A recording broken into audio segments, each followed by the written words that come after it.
Our next session that we are now going for is for investing trends for 2030.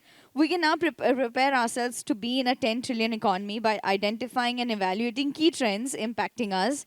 And to help us profit from these trends, we have with us Mr. Mahesh Patil, CIO, ABSL Mutual Funds. Mr. Mahesh Patil is the Chief Investment Officer of Aditya Birla Sun Life AMC Limited. As the CIO, Mr. Patil oversees over 3 lakh crore of assets under management. Under his leadership, the equity funds have been recognized for their performance and won awards from independent agencies, and the company has won Equity Fund House of the Year award by Outlook and several other fund specific awards. Please welcome on stage Mr. Mahesh Patil.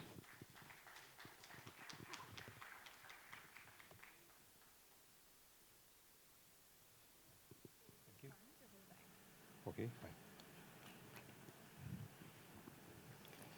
Yeah, hello everyone. So the topic is trends for investing in 2030, right? So there are many emerging trends which we talk about, but I think the 4 trends which we really think will define and could be looked for investing would be consumer discretionary consumption. Second is domestic manufacturing, uh, technology, digital and new age technology, and decarbonization and sustainability. So let's look at discretionary consumption. So India's per capita income is now touching around $3,000, right? It's reaching over there. And we have seen whenever it touches that level, especially in China and other markets, there is a big increase in discretionary consumption because a lot of aspirations and goods and services, okay, which are basic hygiene items, people start to aspire for that. So that's one trend what we are seeing. Second, what you're seeing is the rapid urbanization which is happening that is likely to continue. So that's another trend. And overall household incomes in the next 10 years, okay, household with income of more than 1 million is likely to double. So as a result, and also we are seeing the demographics, India has the young population, which is the new millennials have high aspiration levels. They're looking for new brands. They're spending also much more. So as a result, while overall consumption in India has been always growing at a steady pace, we will see discretionary consumption, which is around 25% of the total consumption. Okay, that will go to around 40% in the next 10 years or by 2030. That what means is that overall discretionary consumption spend will increase at a CAGR of around 14 to 15%. And that's a large amount of growth, okay, which is there, which is going to define the trends for many of these sectors. So, for example, if you look at sectors like QSR, where the penetration level currently is just about 4%, and we've seen a lot of companies there, whether it is Jubilant, whether it is KFC, Burger Kings, are seeing a huge rapid growth over there. Second is beauty and personal care, again, where the overall consumption and penetration levels are still very low, and that's a sector, okay, which could see a rapid growth. Retail is another sector which is seeing a huge amount of growth, again, driven by under-penetration over there. There's a lot of unorganized sector. Within that, if you look at footwear, that's a sector where, again, the penetration levels are low. But it's not a penetration level alone. The move from unorganized to organized is also driving growth for a lot of the organized players to gain market share. And again, consumer durables is another sector which we think will benefit out of the overall increase in the discretionary consumption. So the penetration level, whether it is in the sectors like air conditioner, washing machine, refrigerators, okay, are still very low. And overall, we've seen if you look at the consumer discretionary basket stocks over there, this trend has been playing out, but we see in the next decade, okay, it will amplify. So it's domestic manufacturing is the next big trend which we see. In fact, government started talking about manufacturing around 5-6 years back, right? But it didn't really take off. But I think now a lot of the enablers are in place for manufacturing sector to do well. Government has already reduced the taxation, right, for new manufacturing units, okay, which was a big hurdle. The new production-linked incentive scheme, which has been announced, okay, is again an enabler.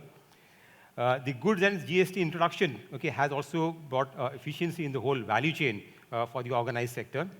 And the biggest bottleneck has been the logistics and infrastructure cost, okay, which in India has been on the higher side. While a lot of effort has been done in the last 5, 6 years on the road network, we have the dedicated freight corridor, which will be operational. On the ports also, we have seen a lot of development which has happened. But still, the cost is still higher. So the government has come with a plan to create a unified logistic interface platform, which will bring down the logistics cost, which is around 13% to around 8%, where China is. And if once we do that, I think Indian manufacturing should be able to compete with some of the large manufacturing bases globally. And to add to that, okay, India will be adding the largest amount of working age workforce to the labor force in the next 10 years, ahead of most of the other countries, which is, again, going to be the manpower required. If you really want to become big in manufacturing, you require skilled manpower. So that's an advantage which we have. And the PLS scheme, if you look at, it's now been rolled out across various sectors, more than 12 sectors, including mobile manufacturing, white goods, auto, pharmaceuticals, telecom, textiles. And we've seen pretty good adoption of that. Many companies have started to really come up and launch investment plans, okay, taking advantage of these PLS schemes. Just to demonstrate, like for example, again, another large trend what we're seeing is that especially after COVID is the China plus one, right? See, the global MNCs, they are now redefining the supply chain. And in that, India, okay, can really play a big, important role because of its large domestic base. So we've seen that play out in the chemical sector, right, where all the specialty chemical companies are now seeing a good growth. They are now committing large capex. So if you look at China is around 15 to 20% share of the global exports in the specialty chemicals.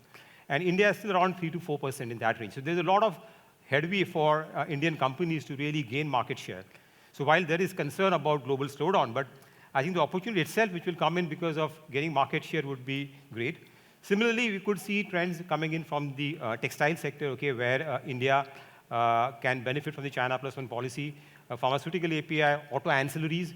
And now what is happening is because of in Europe, because of the increase in the energy cost, what we've seen, a lot of European companies are also looking to outsource.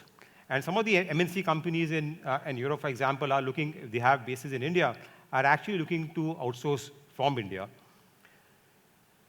Already we have seen not only domestic companies, but also foreign multinational companies have taken benefit of the PLI schemes and announced plans to invest over here, which includes companies like Apple, Foxconn, Samsung, Microsoft, Amazon, and more investments, okay, could come in. So that will drive the whole ecosystem.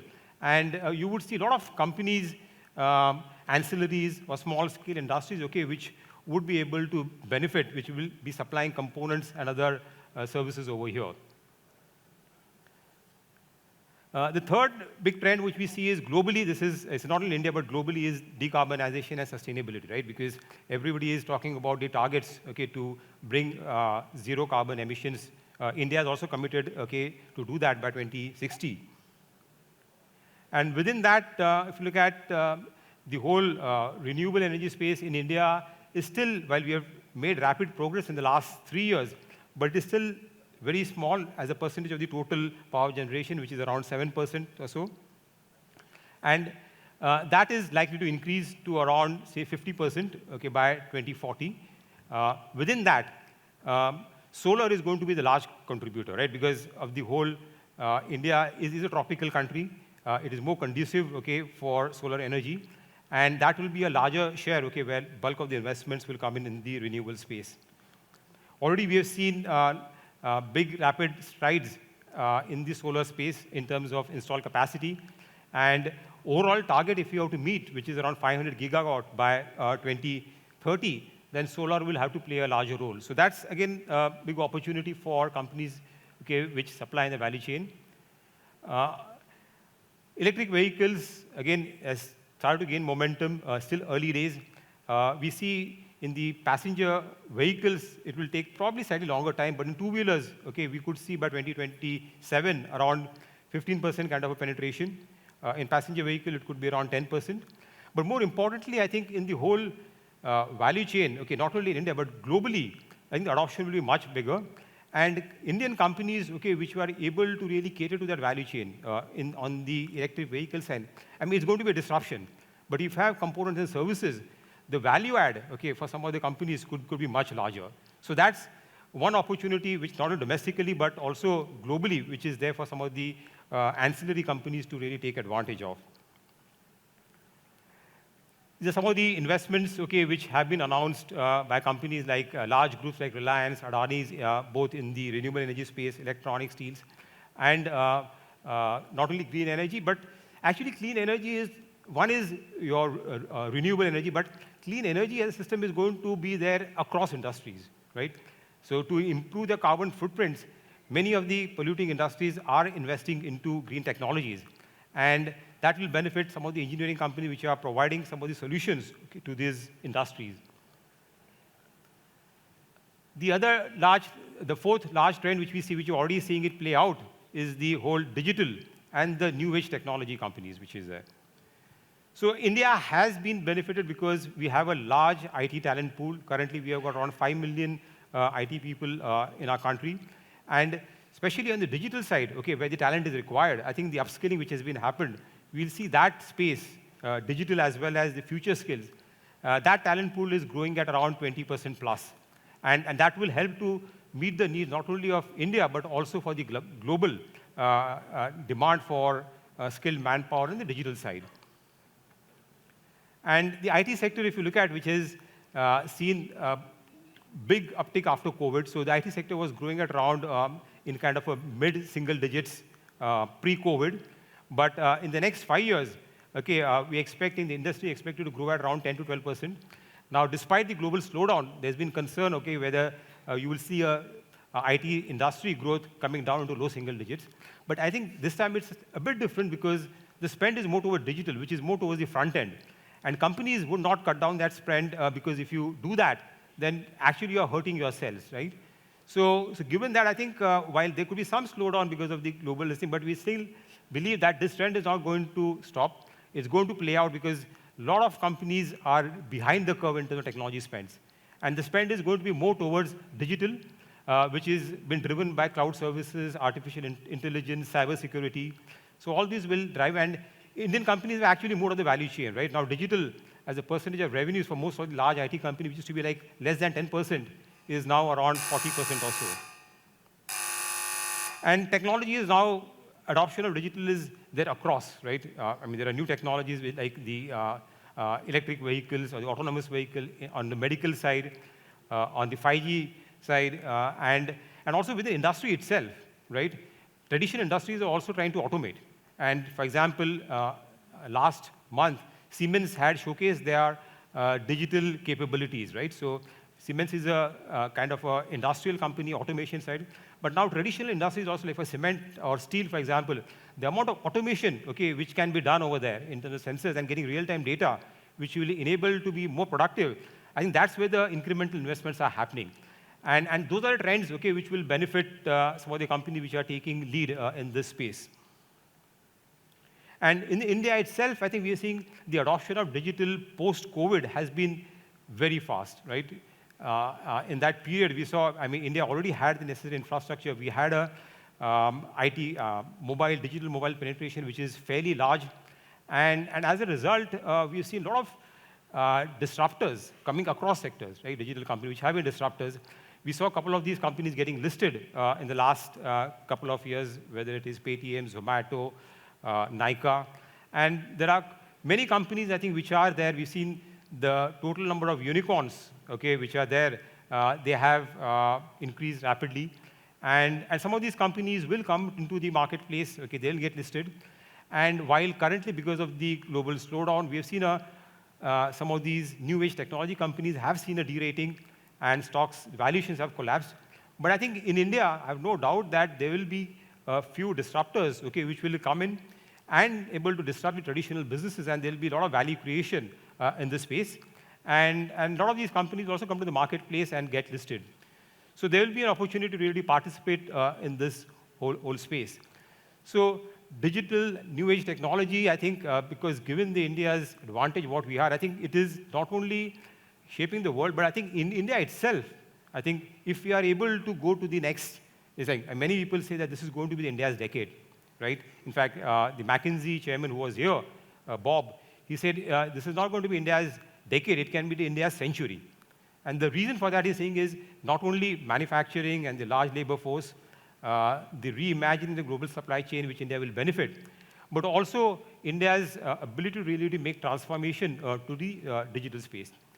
So I think these are the larger themes, okay, which we think will define India.